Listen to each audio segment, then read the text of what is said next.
जब से हमारा देश आजाद हुआ है तब से हमारे देश के इंफ्रास्ट्रक्चर, एजुकेशनल सेक्टर, हेल्थ और बाकी के सभी फील्ड में जोरदार डेवलपमेंट देखने को मिला है।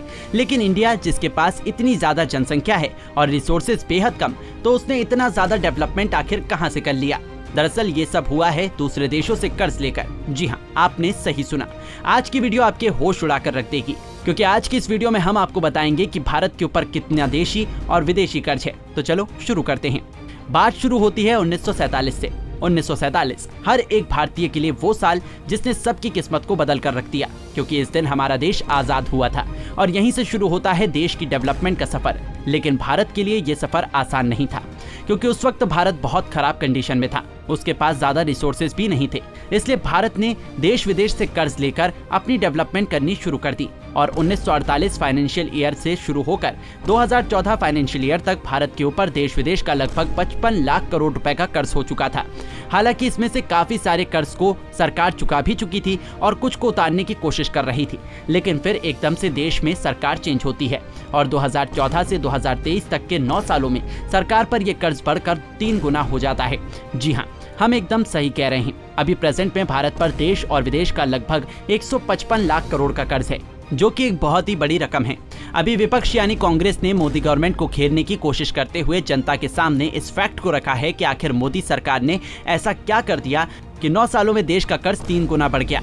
चलो हम आपको बताते हैं कि भारत के पास किसका कितना कर्ज है। भारत के द्वारा लिए गए कर्ज की बात की जाए तो भारत का ज्यादातर कर्ज आंतरिक यानी इंटरनल है और विदेशों से भारत ने केवल 7 लाख करोड़ का कर्ज लिया है, जो कुल कर्ज का एक छोटा पार्ट है। लेकिन सोचने वाली बात है कि आखिर सरकार को कर्जा लेना क्यों पड़ता है। ये एकदम सिंपल सी बात है। जैसे हम लोग अपने घर का बजट बनाते हैं, वैसे ही सरकार भी एक साल का बजट बनाती है कि उसे कहाँ कितना खर्च करना है। और हर बार सरकार का खर्च सरकार की कमाई से ज्यादा होता है, इसलिए अपने बजट को बैलेंस रखने के लिए सरकार को कर्ज लेना पड़ता है। जैसा कि अगर हम 2023 के बजट की बात करें तो सरकार ने 27.2 लाख करोड़ की कुल कमाई होने का अंदाजा लगाया है, जबकि भारत का खर्च 45 लाख करोड़ रुपए होने वाला है। इस वजह से सरकार को बाकी के पैसे का इंतजाम उधार लेकर करना पड़ेगा। अगर सरकार की इनकम के सोर्स की बात की जाए तो सरकार को इनकम टैक्स, एक्सपोर्ट ड्यूटी आदि से मिलता है। और अगर कर्ज की बात करें तो सरकार 2 तरीके से कर्ज लेती है। एक तो इंटरनल, जो उसे आरबीआई और बीमा कंपनी, कॉर्पोरेट बैंक आदि से मिल जाता है, और दूसरा एक्सटर्नल यानी बाहरी कर्ज। बाहरी कर्ज लेने के लिए सरकार को आईएमएफ, वर्ल्ड बैंक और मित्र देशों के पास जाना पड़ता है। वैसे अगर कर्ज की बात की जाए तो ऐसा नहीं है कि केवल भारत पर ही देश विदेश का कर्ज है। भारत के अलावा भी बहुत सारे विकसित देश कर्ज में डूबे हुए हैं। अगर हम हमारे देश के कर्ज जीडीपी अनुपात की तुलना विकसित देशों से करें तो भारत में कर्ज जीडीपी अनुपात 84% है।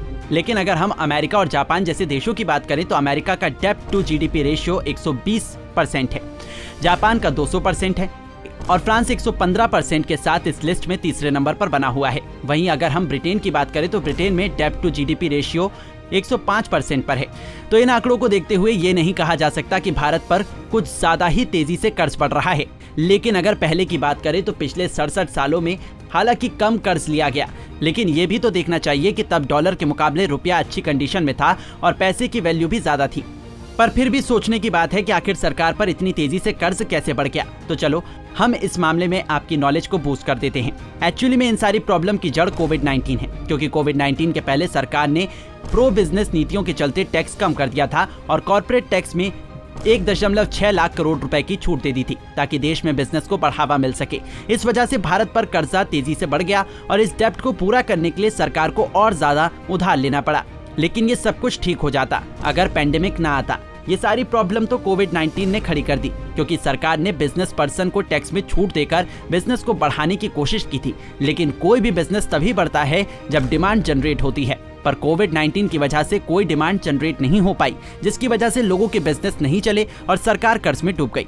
जब कोविड आया तो कोविड-19 के टाइम पर अर्थव्यवस्था डिक्लाइन कंडीशन में थी और ये यूनिवर्सल फैक्ट है कि जब इकोनॉमी डिक्लाइन पर होती है तो उसे बूस्ट करने के लिए सरकार को खर्च बढ़ाना पड़ता है और सरकार के पास इतना पैसा नहीं था कि वो अपने पैसे से खर्च बढ़ा सके। इसलिए सरकार ने लोन लेकर अपना खर्चा बढ़ाया, जिसकी वजह से ये कर्ज तेजी से बढ़ गया और हमारा टोटल डेब्ट ज्यादा हो गया।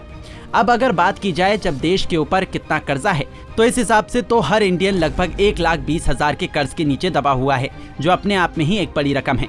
अब सरकार को जरूरत है कि वो कुछ ऐसी पॉलिसीज लेकर आए जिससे सरकार जल्द से जल्द कर्ज के जाल से बाहर आ सके और हमारी इकोनॉमी को कर्ज का बोझ और ना सहना पड़े, क्योंकि हमें हमारे देश के बजट का एक काफी बड़ा हिस्सा हर साल डेब्ट इंटरेस्ट को पे करने में ही देना पड़ जाता है, जिसकी वजह से सरकार ज्यादा काम नहीं कर पाती है।